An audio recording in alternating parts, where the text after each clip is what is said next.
South ఇండియాలోనే అతి తక్కువ ధరలకే నాణ్యమైన రత్నాలని అందించే ఏకైక సంస్థ 6JVR.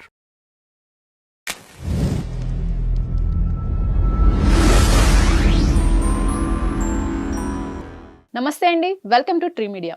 మనతో పాటు family counsellor, social activist Shri Krishnakumari గారు ఉన్నారు. మేడం నమస్తే. నమస్తే మేడం. సోషల్ మీడియాలో ఎక్కడ చూసినా మళ్ళీ శేఖర్ భాష వర్సెస్ లావణ్య, ఇప్పుడు వర్సెస్ మస్తాన్ సాయి, ఇదే ట్రెండ్ అవుతోంది. అసలు ఈ ముగ్గురు వ్యవహారంలో మొదటి నుంచి ఈ కేసు మనం మాట్లాడుకుంటూ వస్తున్నాము. ఎవరు చెప్పేవి వాస్తవాలు, అసలు ఎవరు దోషులు, ఎవరు నిర్దోషులు, మీ అభిప్రాయం ఏంటి మేడం? ముగ్గురు దొంగలేనండి. మనము మొదటి నుంచి మాట్లాడుకున్నది అదే. మస్తాన్ సాయి గురించి మాట్లాడినా, లావణ్య గురించి మాట్లాడినా, రాజ్ తరుణ్ గురించి మాట్లాడినా, వీళ్ళంతా ఒకే హౌస్లో మనుషులు. డెన్ అయితే అదే కదా, ఆ ఇంటిని పునాదిగా చేసుకునే గొడవలన్నీ జరిగినాయి. ఆ ఇంట్లోనే పార్టీలు జరిగినాయి. ఏది రాజ్ తరుణ్ ఇంట్లో. అదే ఇంట్లో రాజ్ తరుణే వాళ్ళు లేకుండా వెళ్ళిపోయి లావణ్య ఆక్రమించుకుని కూర్చుంది ఆ ఇంట్లో. ఎందుకంటే నేను ఈ పడలేను, నా వల్ల కాదు అని చెప్పి అతని ఇల్లు వదిలిపెట్టేసి అతను వెళ్ళిపోయిన పరిస్థితి.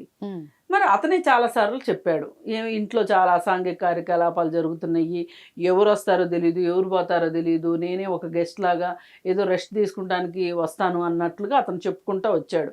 అంటే అతను చెప్పిన సారాంశం ఏంటి అంటే, నా అవుట్ ఆఫ్ కంట్రోల్లో నా ఇల్లు వెళ్ళిపోయింది, నేను ఇంకా ఆ అమ్మాయితోటి నేను కలిసి ఉండలేను, నా వల్ల కాదు, ఆ అమ్మాయి వేరే వాళ్ళతోటి ఉంటుంది, నేను ఇంకా అమ్మాయిని నేను పెళ్ళి కూడా చేసుకోలేను అని చెప్పి నేను చాలా రోజులైంది చెప్పి, కానీ ఇప్పుడు తను కావాలని ఇష్యూ చేస్తుంది అని. అయితే మనకు ఆ రోజే అర్థమైపోయింది, ఈ గొడవ అంతా ఇది వెళ్ళా చుట్టూనే తిరుగుతుంది, ఈ దెయ్యమంతా వెళ్ళా లోపలే జరుగుతుంది, మొత్తం జరిగింది అదే అని చెప్పి మనం క్లారిటీకి వచ్చేసాం. అయితే ఇంతలో ఎప్పుడు కూడా ఏంటంటే పెద్ద కథల్లో నుంచి చిన్న కథలు పుడతాయి, ఆ చిన్న కథలే పెద్ద కథలు అవుతాయి తర్వాత. ఇది సేమ్ అలాంటి స్టోరీ. ఫస్ట్ రాజ్ తరుణ్ను నన్ను పెళ్లి చేసుకోవట్లేదు, నన్ను మోసం చేశాడని స్టేషన్కి వెళ్ళింది, అలాగే స్టూడియోలకు వచ్చింది, యూట్యూబ్లకి ఇచ్చింది, అన్నీ ఇచ్చింది కదా. అయితే ఆ గొడవ అది కోర్టుకు వెళ్ళింది కాబట్టి అది అలా ఉండగా, ఒక రకంగా రాజ్ తరుణ్కి రిలీఫ్ రావడానికి కూడా కారణం ఏంటి అంటే, గుంటూరులో మస్తాన్ సాయి మీద ఈమె పెట్టిన కేసుకు సంబంధించిన ఎఫ్ఐఆర్ కాపీ వల్లే ఇతనికి ముందస్తు బెయిల్ వచ్చింది అతనికి. లేకపోతే వచ్చుండేది కాదేమో. ఎందుకంటే ఏం చూశారు అంటే, సేమ్ ఇంతే ఉంది, ఇదే ఉంది స్టోరీ, సేమ్ అక్కడ కూడా అదే స్టోరీ ఉంది. అందుకని ఇదేదో మిస్టీరియస్గా ఉంది. ఈ లోపల ఇదన్నీ చాలనట్లు ఆవిడకి ఒక డ్రగ్స్ కథా చిత్రం ఉంది ఆవిడకి. ఇవన్నీ లింకప్ చేసుకొని పోలీసులు కూడా కోర్టుకు పంపించారు, కోర్టు అతనికి ముందస్తు బెయిల్ ఇచ్చింది, అది నడుస్తూ ఉంది. అయిపోయి ఆ సందర్భంలో మస్తాన్ సాయి సంగతి కాసేపు పక్కన పెడితే, శేఖర్ భాష అనే వ్యక్తి రాజ్ తరుణ్ తరఫున వకాల్తా పుచ్చుకొని రాజ్ తరుణ్ ఏవేవైతే మాట్లాడాలో అవన్నీ రాజ్ తరుణ్కి తను గొంతుకుగా మారాడు శేఖర్ భాష. లావణ్య తన ఫైట్ తను చేసుకుంది. స్టార్టింగ్లో ఇది కేవలం ప్రేమ కథా చిత్రమేమో అనుకునే ఒక సందర్భంలో మనలాంటి వాళ్ళందరం కూడా ఎంతో కొంత లావణ్యకి సపోర్ట్ ఇచ్చాం. మొదట్లో నేను కూడా సపోర్ట్గానే ఉన్నా. తర్వాత ఇందులో డ్రగ్స్ ఇష్యూ వచ్చేసరికి, ఒక అసాంఘిక కార్యకలాపాలు చేసిలో నిందితురాలుగా ఉన్న అమ్మాయి తను క్లీన్ చిట్ వచ్చే వరకు కూడా ఆమె తరఫున వకాల్తా పుచ్చుకోవాల్సిన అవసరం లేదు అనే ఒక ఉద్దేశంతో కొంత పైగా కొన్ని ఆడియో టేపులు, కొన్ని వీడియో టేపులు చూసిన తర్వాత, ఆవిడ వల్ల కూడా బలైపోయిన వాళ్ళు తెర మీదకి వచ్చిన తర్వాత, ఇంకా మనం లావణ్యని గురించి మాట్లాడినందువల్ల ఉపయోగం లేదు, అది వాళ్ళ ప్రైవేట్ పంచాయతీ, యాతావాత చేయాల్సింది ఏంటి అంటే ఈ ప్రభుత్వము అసలు ఈ డ్రగ్స్ కథా చిత్రాన్ని బయటికి తీయాలి అని చెప్పి మొదటి నుంచి డిమాండ్ చేస్తున్నాం మనం. అసలు ఇక్కడ ఇన్వాల్వ్ అయ్యిందే డ్రగ్స్, ఇక్కడ ప్రేమ కాదు అని మాట్లాడితే ప్రభుత్వం కూడా అప్పుడే వచ్చిన ప్రభుత్వం, పైగా మేము డ్రగ్స్కి వ్యతిరేకంగా వచ్చిన ప్రభుత్వము, మేము డ్రగ్స్ అంతు చూస్తాం, అది చేస్తాం, ఇది చేస్తామని చెప్పారు. చెప్తే నిజమే కావచ్చని మనం డిమాండ్ చేశాము, కానీ ఆ దిశగా ఏమీ కేసు ముందుకెళ్ళాల. ఆ తర్వాత కొన్ని రోజులు పోయిన తర్వాత మస్తాన్ సాయి కేసు తెర మీదకి వచ్చింది. వీళ్ళు పోట్లాడుకుని ఎవరు లావణ్య, శేఖర్ భాష వీళ్ళందరూ పోట్లాడుకునే సందర్భంలో ఒక టీవీ ఛానల్, అదే ఒక యూట్యూబ్ ఛానల్ ఇంటర్వ్యూలో సినిమా యాక్టరు కరాటే కళ్యాణి ఆమె ఫోన్ చేస్తే మస్తాన్ సాయి ఫోన్ ఎత్తాడు. ఫోన్ ఎత్తితే వెళ్ళి పోలీసులు పట్టుకొచ్చారు, లోపల పెట్టారు, మళ్ళీ బెయిల్ తీసుకున్నాడు, బయటకు వచ్చాడు. అప్పుడు కూడా జైలు నుంచి లావణ్యకి ఫోన్ చేశాడు అతను. లావణ్య విజయవాడ వెళ్ళి అతన్ని కలిసింది. ఇవన్నీ చూస్తే మనకేమనిపిస్తుంది? ఓ పక్కన రాజ్ తరుణ్ స్థావరం ఇస్తాడు, వాళ్ళిద్దరూ డ్రగ్స్ అమ్ముతారు, మళ్ళీ రాజ్ తరుణ్ బయటికి తీసుకురావడానికి శేఖర్ భాష ఉంటాడు.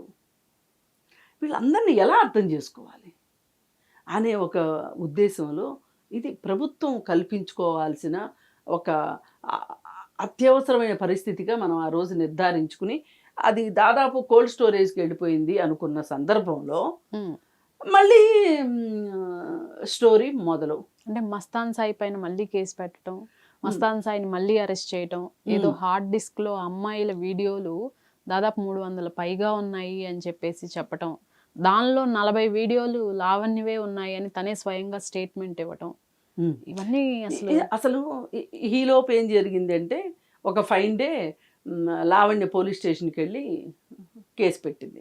ఏమనంటే, ఒక హార్డ్ డిస్క్ పోలీసులకు ఇచ్చేసేసి, ఈ హార్డ్ డిస్క్ నేను చాలా కష్టపడి మస్తాన్ సాయి దగ్గర నుంచి తీసుకొచ్చుకున్నాను, అంతకుముందు కూడా నా వీడియోలు ఉన్నాయి అంటే రాజ్ తరుణే మాట్లాడి ఎవరితోటి, మస్తాన్ సాయి తోటి మాట్లాడి ఆ వీడియోలు డిలీట్ చేయించాడు.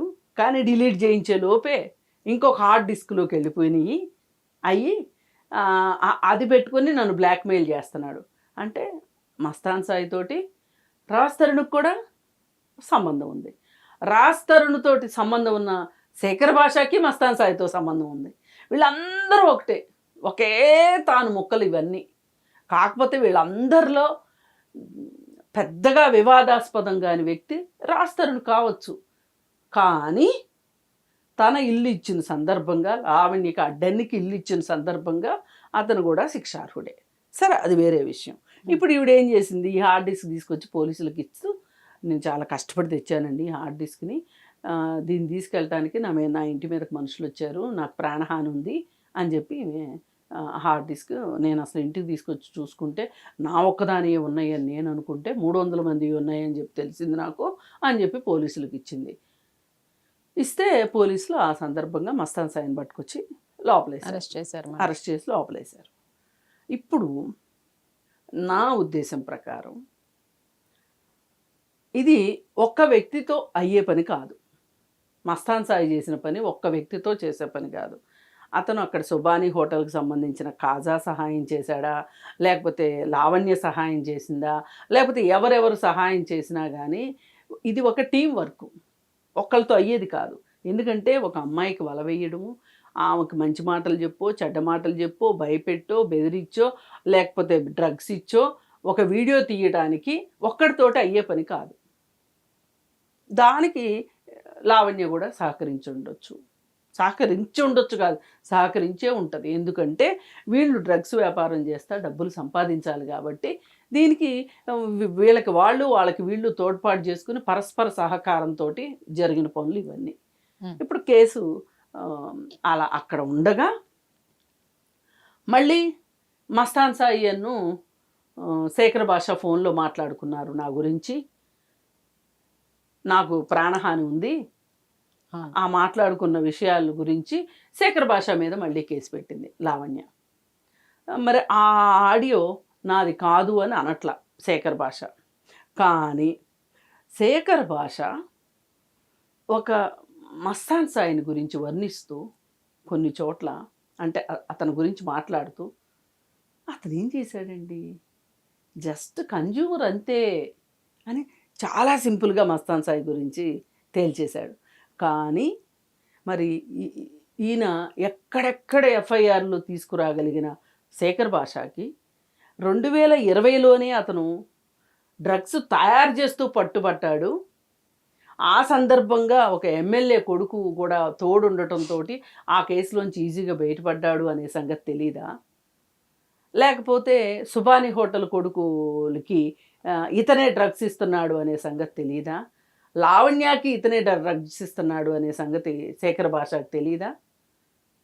లేదు అనుకుంటే అసలు రాజ్ తరుణ్ని నువ్వు ఇంత వెనకేసుకొచ్చి రాజ్ తరుణ్ దగ్గర ఉన్న రహస్యాలు అంటే దాచిపెట్టుకున్న వీడియోలు ఆడియోలు అవన్నీ నీకు ఇస్తున్నాడు కదా. అంటే మీ ఇద్దరికి చాలా దగ్గర ఇది ఉంటేనే కదా నమ్మి ఇవ్వగలుగుతాడు. అతని తరఫున నువ్వు ఫైట్ చేస్తున్నావు కదా. మరి అక్కడ జరిగేవేవి నీకు తెలియదు అన్నట్లు కేవలం పురుషుల కోసం నేను పనిచేస్తున్నాను, పురుషుల హక్కుల కోసం పనిచేస్తున్నాను అనే మేకతోలు కప్పుకోవాల్సిన అవసరం ఏమొచ్చింది? అంటే మేడం ఇక్కడ ఈ శేఖర్ భాష మస్తాన్ సాయి ఆడియోతో పాటు లావణ్య వీడియోలు కూడా కొన్ని రిలీజ్ అయినాయి, చూసారా? అవును అవును, ఇది ఇది ఇది దాంట్లో క్లియర్ గా మనకు కనిపిస్తోంది. అవును, అసలు ఇవాళ మహిళా కమిషన్ చైర్పర్సన్ తోటి మీటింగ్ ఉండింది, అది క్యాన్సిల్ అయింది. అయితే అక్కడికి నేను పనిగట్టుకుని వెళ్ళింది ఎందుకు అంటే ఇలాంటి వీడియోలు ఆడియోలు సోషల్ మీడియాలో చక్కర్లు కొట్టడం కరెక్ట్ కాదు. ఇది ఎందుకంటే ఇప్పుడు ఈ వీడియోలు ఉన్నాయి, అశ్లీల వీడియోలు, ఇవి పిల్లల చేతుల్లోకి ఫోన్లు వెళ్ళిపోతున్నాయి. ఇదివరకు ఇట్లాగా కాదు కదా, మనం ఫోనులను ఆపలేకపోతున్నాం కాబట్టి కనీసం ఫోనుల్లో కంటెంట్ని అయితే ఆపగలం కదా. ఇది మన చేతిలో పనే కదా. ఇది నేను మాట్లాడదాం అనుకున్నాను ఆవిడతో, నా రిప్రజెంటేషన్ ప్రకారం నేను చెప్దాం అనుకున్నా. ఎందుకంటే ఈ అశ్లీలమైన కంటెంటు, ఈ బూతులు మధ్యలో బీపులు వేసిన వీడియోలు బయటకు వస్తున్నాయి కదా. ఈ బీపుల్లో వాళ్ళ మైండ్కి తగ్గయి వాళ్ళు ఊహించుకోగలిగినవి వాళ్ళు పూరించుకుంటున్నారు, ఫిల్ ఇన్ ది బ్లాంక్స్ లాగా. అసలు బీపు వేసే అవకాశం ఉన్న వీడియోని ఎందుకు వెయ్యాలి? అది మాట్లాడదాం అనుకున్నాను నేను. కాకపోతే ఇంకొక రోజు టైం ఇచ్చారు, నేను ఆ రోజైనా ఖచ్చితంగా మాట్లాడతా. ఈ మీరు చెప్పినట్లు ఆ వీడియోలు ఆడియోలు ఏవైతే ఉన్నాయో, మస్తాన్ సాయి శేఖర్ భాష మాట్లాడుకున్న వీడియో ఏదైతే ఉందో, ఈ అమ్మాయిని డ్రగ్స్ కేసులో ఇరికించాలి లావణ్యాని అనేది, మళ్ళీ అలాగే అక్కడ ఇంకొకటి కూడా ఉందా అంటే ఎవరది పడాలి లక్ష్మి, ఎందుకు ఉండదు, అది ఎప్పుడు అక్కడే ఉంటుంది అని మాట్లాడుకోవటము, పనిలో పనిగా దాన్ని కూడా వేసేస్తే సరి అని మాట్లాడటము, మళ్ళీ లావణ్య తమ్ముడు గురించి మాట్లాడుకోవటము. వాళ్ళని ఇరికిస్తే మాట్లాడాల్సిన అవసరం నాకు లేదు, ఎందుకంటే వాళ్ళు చేసేది తప్పు కాబట్టి వాళ్ళు చట్టానికి దొరకాల్సిందే. కానీ అక్కడ నువ్వు చేసింది ఏంటంటే, నువ్వు మాట్లాడింది ఏంటి అంటే, మరి నన్ను పోలీసులు వచ్చినప్పుడు నన్ను సైడ్ చేస్తావా అని అతను అడిగితే, అని 2-3 సార్లు అడిగితే చేస్తా అంటే నీ చేతిలో వ్యవస్థలు ఉన్నట్లుగా నువ్వు మాట్లాడుతున్నావు. నువ్వు అండర్ కవర్ కాపువా? ఇప్పుడు సినిమాల్లో చూపించినట్టు ఇవన్నీ సినిమాల ప్రభావం జనాల మీద చాలా ఎక్కువగా ఉంటుంది, మామూలుగా ఉండట్లా. సినిమా కథలో ఏంటి అంటే, దూకుడు సినిమాలో under cover officer Mahesh Babu, అదేదో సినిమాలో పోకిరి సినిమాలో కూడా అంతే, ఆ తర్వాత ఇంకేదో సినిమాలోనూ అంతే అండర్ కవర్. ఇప్పుడు శేఖర్ భాషకు కూడా ఆ పిచ్చి పట్టిందో ఏమో, నేనే అండర్ కవర్ ఆఫీసర్ని అన్నట్లుగా. అసలు ఈయన ఇంత వెలికి తీయాల్సిన అవసరం లేదు. ఈయన యాక్టివిస్ట్ అయితే, మేల్ యాక్టివిస్ట్ అయితే తప్పెవరూ పట్టరు. ఎందుకంటే మగవాళ్ళకు కూడా చాలా సమస్యలు ఉన్నాయి. కొంతమంది ఆడవాళ్ళ వల్ల మగవాళ్ళు చాలా ఇబ్బంది పడుతున్నారు. నేనేమి దాని గురించి, మనకి ఆ విషయంలో ఏమి సస్పెషల్ లేవు. అయితే నువ్వు యాక్టివిస్ట్ అని చెప్పుకునేవాడివి, నువ్వు ఈ అపరాధ పరిశోధనలోకి ఎందుకు దిగావు? ఒక పోలీసు చేయాల్సిన మఫ్టీ డ్యూటీలో ఉండి ఒక పోలీసు చేసే పనులు నువ్వెందుకు చేస్తున్నావు? నీకు అధికారం ఎవరిచ్చారు? అది కూడా సెలెక్టివ్ కేసుల్లోనే ఎందుకు చేస్తున్నావు? నువ్వు జానీ మాస్టర్ కేసులో చేస్తావు, రాజ్ తరుణ్ కేసులో చేస్తావు, మళ్ళీ మధ్యలో వాడికి కూడా కితాబులు ఇచ్చేశాడు, ఎవరికి? మస్తాన్ సాయికి కూడా. ఈ పరిస్థితుల్లో ఎవరు ఏం చెయ్యాలి, ఎలా చెయ్యాలి అనే దాని విషయంలో ఉచితాలు మర్చిపోయి వాళ్ళని ఇరికిచ్చే కేసు, వీళ్ళని ఇరికిచ్చే కేసు, ఇవన్నీ చేయటం, పైగా సీన్ కట్ చేస్తే ఏ పడాల లక్ష్మిని అయితే ముయ్యాలి అని నువ్వు మాట్లాడావో ఆ పడాల లక్ష్మి నీతో కారులో కూర్చొని నీకు ముద్దులు పెడతా ఉంటుంది. ఆ వీడియోస్ కూడా బయట రిలీజ్ అయినాయి. బయటికి రిలీజ్ అయినాయి. ఆ. అదేమంటే దానికి సమాధానం ఏం చెప్తున్నాడు? బలవంతంగా వచ్చి నా కారు ఎక్కింది, నా ఒళ్ళో కూర్చుంది అని చెప్తున్నాడు. ఎక్కడన్నా సాధ్యం అవుతుందా అట్లా? కావాలంటే ఆవిడే వీడియో తీసింది చూడండి, బ్లాక్మెయిల్ చేయాలని. అక్కడ నువ్వేం రెసిస్ట్ చేయట్లా, నువ్వు బాగా ఇష్టంగానే ఉన్నావు, అర్థమవుతుంది. ఆమె వీడియో తీసింది బ్లాక్మెయిల్ చేయటం కోసమే కావచ్చు, నేను కాదనట్లా. కానీ అక్కడ నీ మూమెంటు ఆమె ఏదో సడన్గా వచ్చేసేసి నిన్ను సునామీ లాగా చుట్టేసినట్టు అయితే లేదు, చాలా మామూలుగా ఉంది. అదే పడాల లక్ష్మిని ఇప్పుడు నువ్వు వదిలించుకోవాలని చూస్తున్నావు. అదే పడాల లక్ష్మికి ఇంకా చాలా చాలా అంటగట్టాలని చూస్తున్నావు. ఇవన్నీ చూస్తుంటే అసలు ఎవరు దోషులు, ఎవరు నిర్దోషులు అంటే మనం ఏదో జడ్జ్ చేసేస్తామని కాదు, అసలు కనీసం ఎవరు సమాజానికి పనికొచ్చేవాళ్ళు, కనీసం దోషులు నిర్దోషుల సంగతి వదిలేసేసి సమాజానికి పనికొచ్చేవాళ్ళు ఎవరు, సమాజానికి చీడ పురుగులు ఎవరు అని ఆలోచిస్తుంటే ఈ మొత్తం ఒకటే అనిపిస్తుంది నాకైతే. వీళ్ళందరూ ఒకటే, ఒకే గ్యాంగ్. ఇది వీళ్ళని మట్టుకు వదిలిపెట్టకూడదు.